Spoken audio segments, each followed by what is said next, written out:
Welcome back to New Mexico Entertainment Television, where you continue to be in the know with all things events and entertainment in New Mexico. I'm Teresa Robinson, and we are talking theater and music as we head into the holiday season. On this month's episode, we have the cast of Rent at Musical Theater Southwest. Singer-songwriter Craig Buchanan talks about his upcoming music event at Launchpad, and Los Domingueros talk about their upcoming release party. So, let's get started. One of Broadway's most influential musicals makes its way to a community stage. Musical Theater Southwest is honored to be presenting Rent. Tonight, we talk with the cast to discuss how this musical has changed their lives and how they hope to influence others as the show did for them. This is quite a beloved musical. So, I mean, it just resonates with so many people. So how does it feel to be a part of the cast and crew making it happen at MTS? We've been waiting for so long for this to happen. Just, the rights were never out, so once the rights were open, we were like, wow, we can't believe we're actually doing this. I'm still shocked no matter what. Yeah. I'll say for me that it's definitely 15 years of a dream in the making. Yeah. Because 15 years ago, I was actually offered Joanna in the national tour of Rent, and wow. I was in another contract, so I couldn't take it. Oh, goodness. So finally, I'm like, yes, finally, I get to do this role. I would say I had never known about this show since I've seen the movie in 2005, and once I saw the movie, I was like, oh yeah, I want to do this. And I've been looking all over the place, and finally I saw that they were doing this. I was like, oh, I got to do this. This is it. This is a sign. So it's been a great experience. I think this is a really important story to tell, no matter when or where it gets told.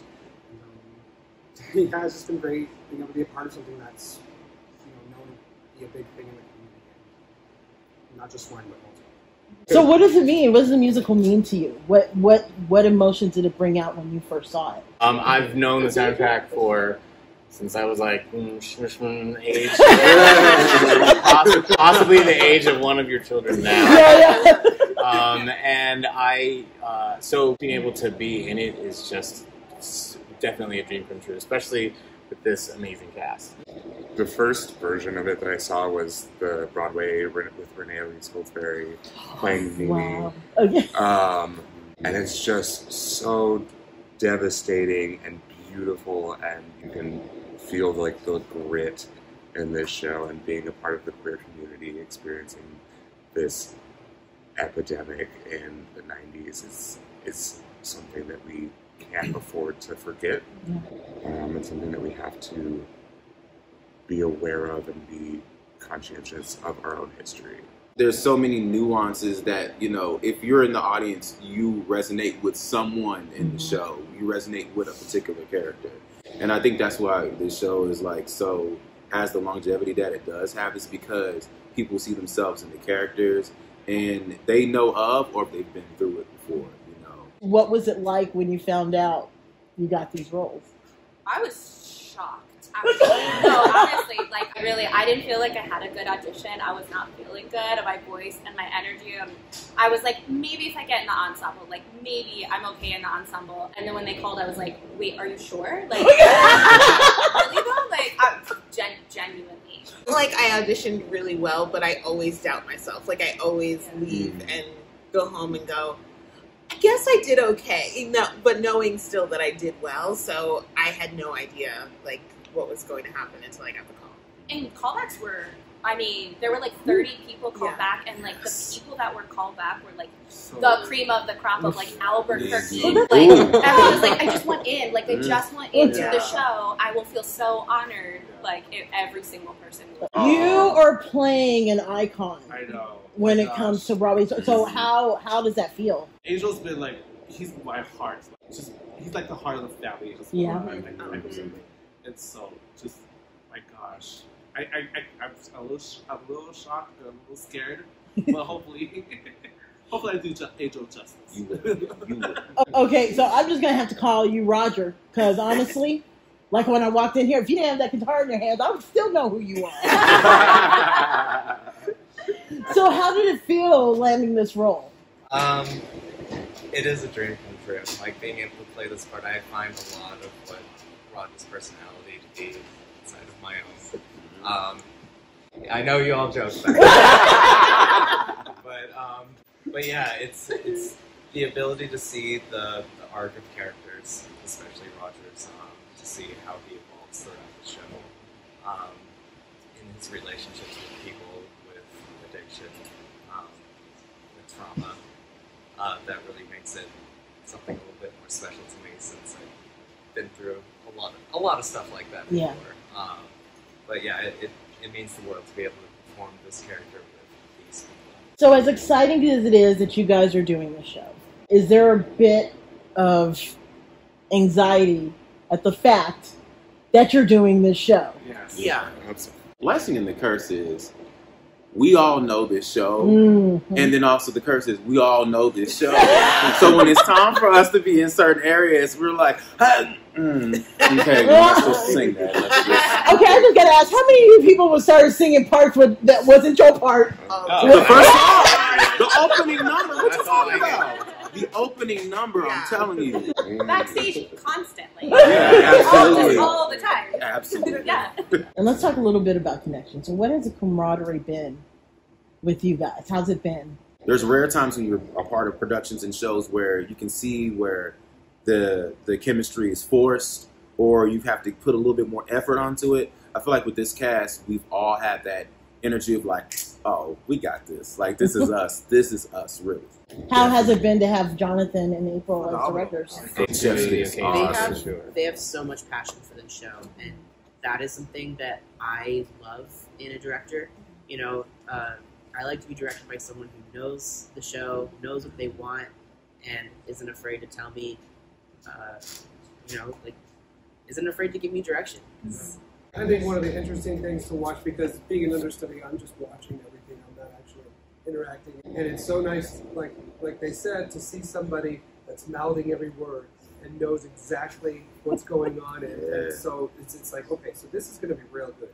Because he's got such an understanding and such a love for the show that you see, and it actually kind of exudes that into every portion of the show, every piece of choreography, every characterization. I think is really kind of, you know, energized by that energy that he brings, because he knows it so well. And in teaching the choreography, I watched him explain these references and explain who such and such a person was and what they did and why this is in this number, and that just blew me away. I was very impressed with the knowledge of not just the lyrics and the music, but what's behind that and the yes, exactly. Yes. If there is actually people that have not seen this musical, what do you want them to leave feeling after seeing your performance? Everything that we felt, seeing it. That to me, it's exciting to know that people who love the show are going to come see it. But I'm even 100 times more excited for the people who have not seen it, because this show changed the landscape of musical theater, of Broadway. So I think people who think they know Broadway theater, or they think they're coming to see a musical, a lot of the coworkers I have, I'm like, just wait, you don't know what's in store for you. So I want to wrap it up by saying, if you could give me one word to describe this musical, what would it be? Love. Family. Compassion. Revolution. It's empowering.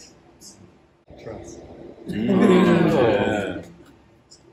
Happiness. Yeah. Diverse. Wonderful. Well, thank you guys. We are looking so forward to seeing the show, and congratulations for being a part of it. Thank you so much. Thank Thank you you for your time.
Singer and songwriter Craig Buchanan is putting his producer hat on as he presents an upcoming event at Launchpad on October 27th with musical guests 12 Step Rebels, Gilead Rises, the Res Tones, and the Ouija Chords. Tonight, he talks about how this event will be a night of rock and roll, horror, rockabilly, and psychobilly. Craig, thank you for joining us tonight. And this is, you know, it's kind of weird for me. I'm used to you being with the band. And this is all about you fronting an event. So tell us about it. What's happening? Yeah, so I decided to get a couple of events going. January 26th and 27th, there's a band from Tucson that we were honored to play with earlier this year, 2023, depends when you're all watching it, called the Res Tones. And I wanted to get them out here. And so I put together a show. And it's kind of a rock and roll, rockabilly, psychobilly, any Billy you can think of Billy show. I'm not the Billy boy, so please refrain from asking about all the Billies. Done. Yeah, so I hit up some of the local talent, the Ouija Chords. They're a really, really, really cool instrumental kind of creepy surf rock band that dress up as monsters. Then there's Gilead Rises. You've interviewed us before. Yes. And then we got 12 Step Rebels. They're one of the local acts that have come back in the last 12 months. They're like a psychobilly, rockabilly kind of three-piece, and they're really good. So the show at Launchpad is going to be rocking. And we're playing in Gallup the night before with the Res Tones and a band from out there called Shit Out of Luck. So, I mean, that's the name of the band. So it's kind of like a little 2-night run in New Mexico because the Res Tones are doing a tour. They're going through Arizona and into New Mexico. So you've got to work with many bands performing in on different stages. What was it about this combination that worked well for this event? We've played with 2 of the bands. We've played with 12 Step Rebels. We've played with the Res Tones. And each band they bring a different style, but it's all within the same kind of area. Like Gilead Rises isn't a rockabilly band. People think, well, we're not. We're a rock and roll band. Yeah. It's kind of, we put our feet in other waters, but you've got us that just plays dirty rock and roll. You got 12 Step Rebels that their music is kind of horror themed, like Frankenstein, Skinwalkers, that type of stuff. And then you got the Ouija Chords that are all spooky. And so it's all adjacent types of music that I think just will make for one hell of a night, to be honest with you. It's going to be a really good run of bands. And we've never got to play with the Ouija Chords. I'm a big fan of theirs. So I had to get them on the bill. I was like, you got to play with us. And they agreed. So where can people learn more about the event? So there's an event on Facebook. I'll give you the link to share. Yep, we'll put it right at the bottom. Yep, right there. There's a link on Facebook about the event, and the other bands are promoting it. You will have the poster to share as well, so you can pop that up and show everyone the spooky themed poster. But that's really it. All the other bands, Ouija Chords are on Instagram, the Res Tones, Instagram, Facebook, 12 Step, Instagram, Facebook, Gilead, Instagram, Facebook. Everyone will be promoting it and making it more available. We've got a good number of people that are already down as going, so I'm looking forward to having a really good big show at the end of January. Wonderful. Well, we'll be also sharing it with our people. And thank you, Craig, for coming out and talking about the show. And we look forward to seeing you. Thank you. I'll see you there. We'll be back.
Los Domingueros is a band forged through experience, heart, and music.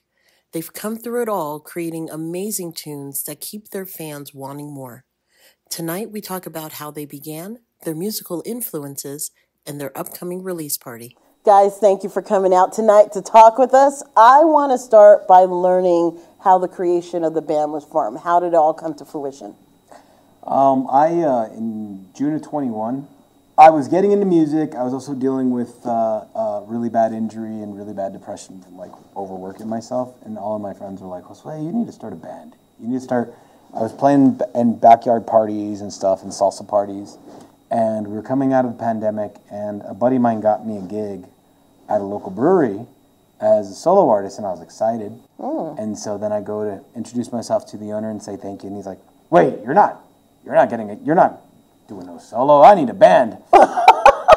And so I was super confident, I guess, or naive, and I was like, "Not a problem." I'm like, I haven't played with musicians in years. I don't know anybody, and put a comment out on Facebook, and got 2 percussionists and our original bass player to play with us. Everything went wrong. I was so out of practice and everything. I didn't expect it. That took a turn. It was August, a Sunday in August at like 3 in the afternoon. And so I'm like, my friends are all dying. We're all outside. And I tell him, "Hey, let's keep it going." And he was like, "Well, I don't know if I want to get back into it, but I'll tell you what, if you find us a drummer, a bass player, and a guitar, or a drummer and a guitarist, I'm in." First we started as a cover band, and then eventually I was like, "No, I don't want to do this. I want to write," I started writing all these songs and my feelings and stuff, and I tell people we officially started in January 2022. And it all began just with a post on Facebook. I mean, to get deeper, I wrote our song "Run With It" a night that I wanted to commit suicide. And instead, it's kind of like my idol, Billy Corgan. Instead of like killing yourself, you wrote a song. And at first, Domingueros was big. We still are big about, the mental health, but I've really been trying to like push our music. Because we do ska punk, like everything that has to do with ska, but then everything that has to do with Latin dance, which is confusing as heck. Well, we've been looking at the list that you wrote down. So let's cover the gambit. Let's. Nice.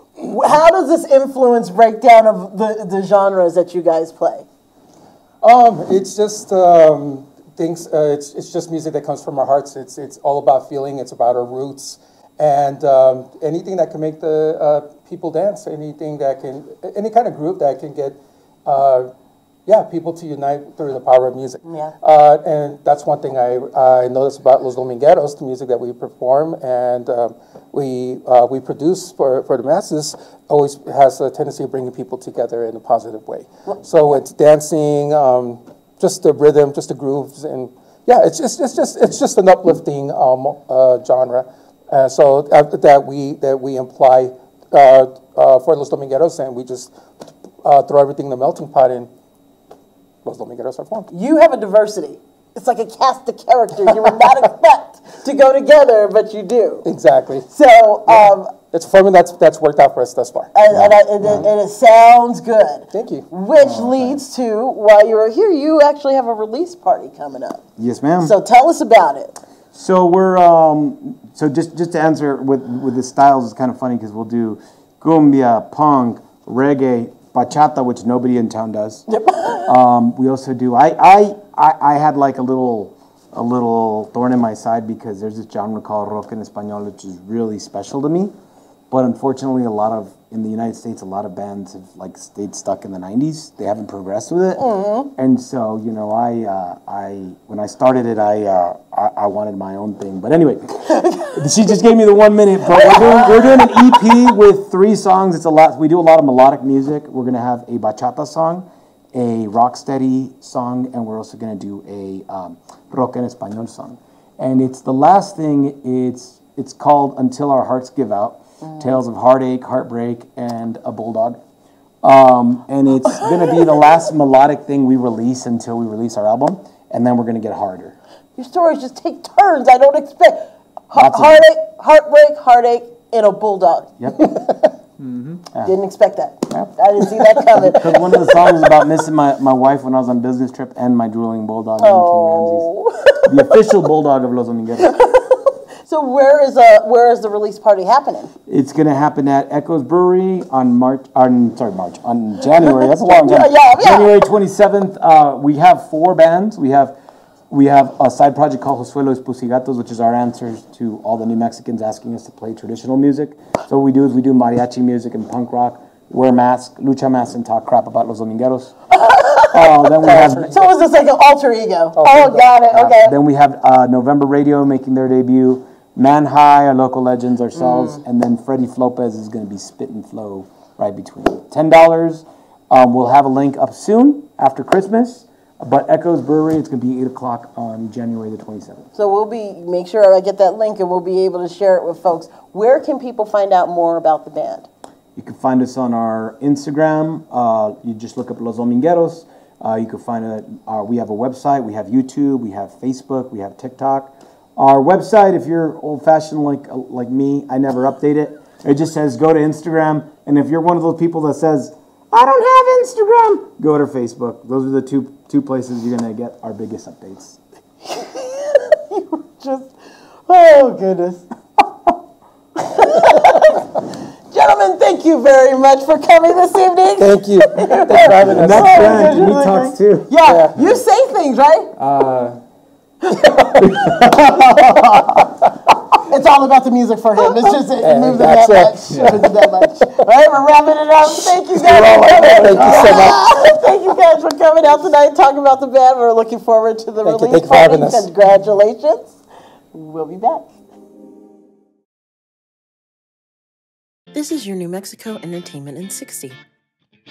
Randall King brings an organic, timeless sound to country's mainstream. The 2022 Country Artist to Watch is making a stop in New Mexico for a concert you're sure to remember. Randall King is coming on December 16th at the Whiskey Dick's in Las Cruces. Pope Joy Hall presents Drumline Live, a high-stepping performance of HBCU marching bands playing different styles of music with traditional and modern holiday songs. Drumline Live is on December 18th at Pope Joy Hall in Albuquerque. Ring Out 2023 with Santa Fe's own Joe Ehrlich, who brings his all-star orchestra to ring in the new year with soloist Augustine Halish. The event takes place on December 31st at the Lintic Performing Arts Center in Santa Fe. This has been your New Mexico Entertainment in 60. For more events and entertainment, visit nmentertains.com. Thank you for joining us for this month's episode of New Mexico Entertainment Television, where you continue to be in the know. Have a wonderful holiday season, and we will be back in January with all new episodes. We'll see you soon.